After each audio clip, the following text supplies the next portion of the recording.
Today is what makes what's their longest relationship and why was that relationship as long as it was? Like what do they think is the contributing factor to the longevity of the relationship? I'm gonna start with Kev because Kev's my favorite person to ask questions to because Kev always has a great response. Always. Never has a bad response. So first off, what's up, Kev? What's up, kid? Hey, so my first question is what's your longest relationship? I would say about 5 years. 5 years? Yeah. She's the one that sent me the video. 5 years? Uh, What you call it? just come back to me. Yeah, I was gonna say, I don't know if my son to be recorded. Yeah, he's not in the video. Yeah, he is. That's what I What? was saying. He was in the shot. He, Just come back to me. Just yeah, come back come to me. back. Come back to you. Sorry. No big deal. As I start with Phil. What up, Big Phil? What's up? Question: what's your longest relationship? Oh, five, About five days. 5 years. Five. Why you sound sad about the 5 years? Sound like a bed, homie. I just woke up. It's okay. five, Go ahead. five, 5 years. About 5 years, man. We good? We good? Yeah. You all right? You still in it? Yeah, man. All right. Okay. Why do you think it lasts that long? Just connection was good. We got along. We was friends. So do you think the friendship Oh worked yeah, first? yeah, definitely the friendship part. I When heard you get this- along, it lasts longer. As soon as you start fighting more than you get along, that's when it goes down. So I heard it differently, right? And this young guy actually agree with this a lot. Dude was like, people date. You date to have dating is not for making memories and getting along. There's like that's not what you date somebody. You date somebody to have the hard conversations. You date someone to have the arguments, the bad times. You do that in the dating. You experience. I wouldn't say the worst, but you experience the hard parts of the relationship during the dating, because then when you get to the marriage, the commitment, that's when you make the memories because people are making memories with people who they can't have long lasting relationships with.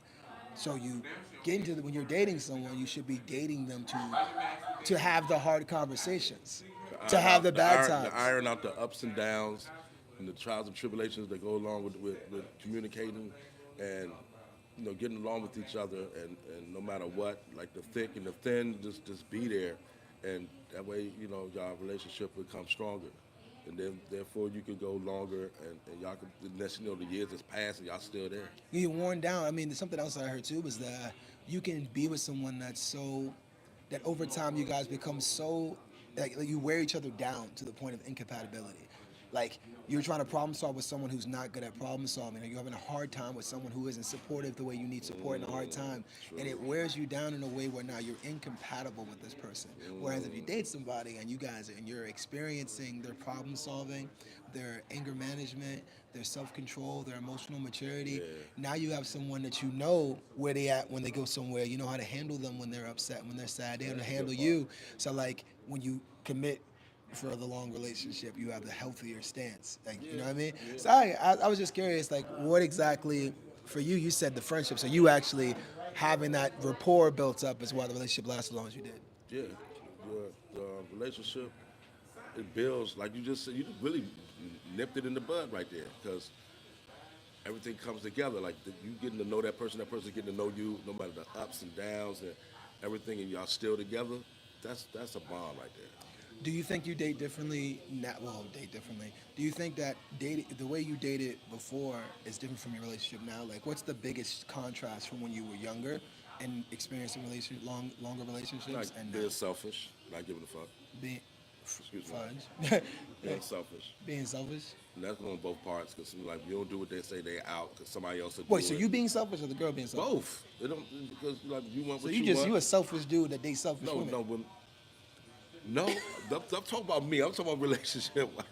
You said try to- nah. you I'm jab at me. I'm talking about you. I'm saying, dude, what's the thing? What's the biggest contrast between you when you were younger, dating somebody who were having a long-lasting relationship, and being I older? guess, yeah. Me being selfish. Like you don't do what I want. I know I got somebody right here that'll do what I want. Until they act up, I'm gonna move on to the next. So I've never been a bad-looking guy or whatever, and it's like I always had somebody right there just waiting anyhow.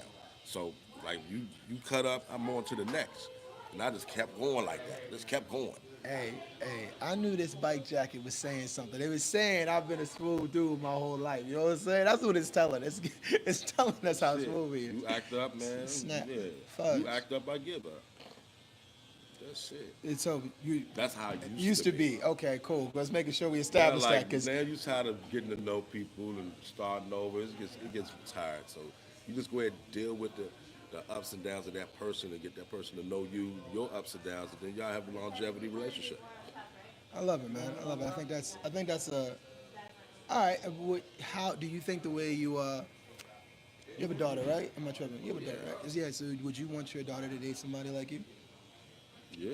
What's something you'd give her, like the idea you would give her as I guess a stepping stone, right? For a guy dating you seriously, or a guy that's like a long-lasting relationship. What's something, a piece of advice? One thing, if you could tell her to look for one thing to benefit her in a long-lasting relationship, what thing would you tell her to look for? Someone who would truly care about her. What does caring for her look like? Like how would she know if they truly care about her? Well, if she crying or what's the matter, or at least try to help her solve the issue she's going through, and be there for her supportively. Because all So that other emotional stuff support? yeah, emotional, physical too. She let me know what's wrong, baby. You all right? What can I do? That's a guy right there. You know what I'm saying? Wanted to come to your rescue when you need him, and not just on some bull crap, but somebody that can talk you out of something that he knows is going bad. Like, nah, baby, don't worry about that, man. You should just step back a minute and see what progress out of it. And she'd be like, oh yeah, you're right, man. They did this go on their own. That it was toxic. Somebody that could give her see the signs before she do, or recognize it when they come up hand to her. I like that. I like that. What about your son? What about you give your son? You want your son to date like you do now, or like you did before? I want my son to just go how I do what he want to do. I ain't gonna lie. Yo, you gotta go through the rough stuff. dudes are horrible. Yeah. What advice would you give your son looking for something that's long lasting? What would you tell him to look for in a woman to a long lasting relationship? Basically the same thing. Same thing. Just the Someone that's opposite. supportive? Yeah, someone supportive. You think that men and women care get about supported the same way? Somebody that can cook. Do you think that men and women need to be supported, like generally speaking, get supported in the same way? You think like what's supported for a man is the same thing? It translates for a woman the same way? Yeah, but a female, you gotta be a little more sensitive towards them. But other than that, yeah, the same. Just be a little more sensitive and patient with the female than a female would do with a guy.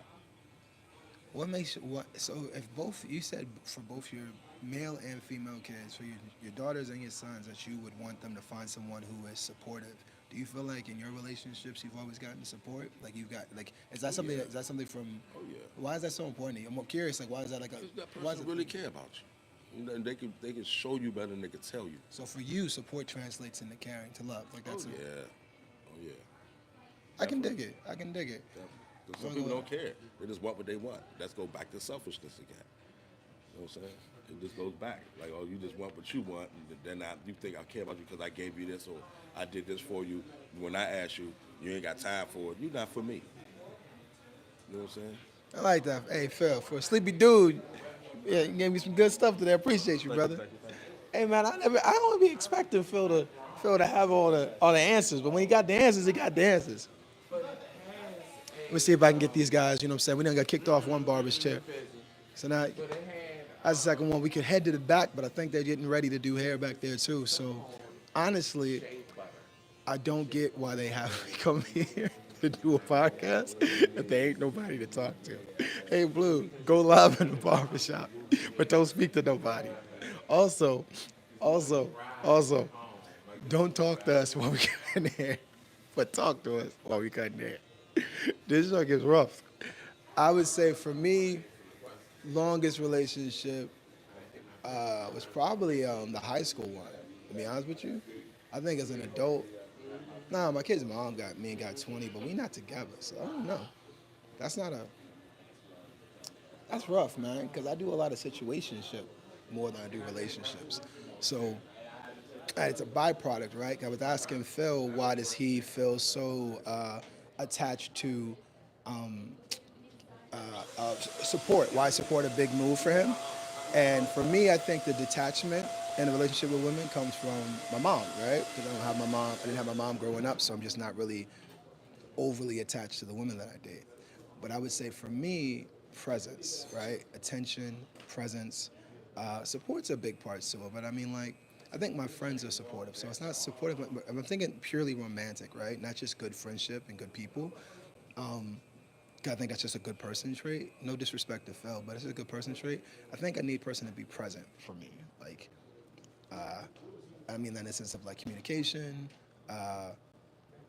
availability. Like even if they're not available, just communicate. I think communication is a big part. I need to be able to communicate with you. If I can't communicate with you, like actually speak to you, send you a text message, get a text back, I think that starts to make me doubt the relationship or doubt my position in the relationship. I think that's the big thing for like a long-lasting relationship. How consistent can you be with communication? I think that's a big part for me. But I don't know. Let's ask the next person, right? Hopefully somebody frees up and I can ask them what the what makes a long-lasting relationship. But if you're watching the pod and you're in the comments, what makes a long-lasting relationship? And what was your longest? What was your longest, right? What was your longest and what made it long for? Oh, pause. What was your longest relationship and what made the relationship last as long for you? There you go. Woo! That's wild. And those are the breaks. Y'all still busy? At some point. Yeah. I got stuff to do too, so I guess this is going to be a short one because I ain't about to hang around and wait for people to be ready. Yeah. Hey, ain't nothing wrong for you. Do your thing, brother. And if you want to ask me that question about how long my relationship is, strike team, I'm talking about relationship. That's cool. So today, Sean and I talking, and Monty not here. Phil gave me the best answer of the day. I gave y'all my answer of the day. Oh, we talked about it. That bike jacket is killer. That's a killer jacket. Nah. Yeah, don't make no jokes because you're not on the pod today. You got a break. You ain't making no jokes. Hey, we not talking to Sean. We not talking to Sean. We not talking to Sean. I like how they funny from the side. This is why one of the best parts about the barbershop is that ain't nobody serious. Ain't nobody serious, except for Will. Will is the most serious person, but he don't work here. Will not serious, but he here all the time. Well, I'm gonna wrap things up because I don't have anything else to say about the topic, and all the other barbers are wrapped up. I guess this Friday, I did, but Kev has a client that can't be on camera, so can't talk to Kev. Talk to Phil. Phil gave me the best answer of the day. I appreciate Phil. Hey, I got you, man. You ain't got to talk. Guys, thanks for watching today. Sorry it was so short. Catch you guys next Friday. Ain't about that. Ain't about me.